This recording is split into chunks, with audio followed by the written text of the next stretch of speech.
چی کار میکنی؟ عقل تو از دست دادی؟ مامانت بهت ادبیات نداده؟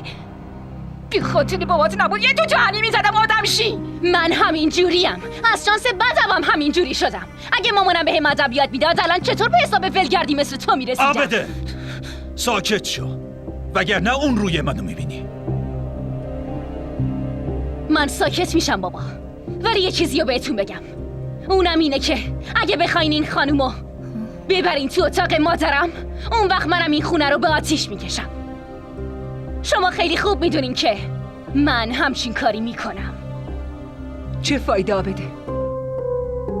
اینجوری تو آبروی خودت و مامانو میبری. ولی بابا ازتون یه خواهشی دارم.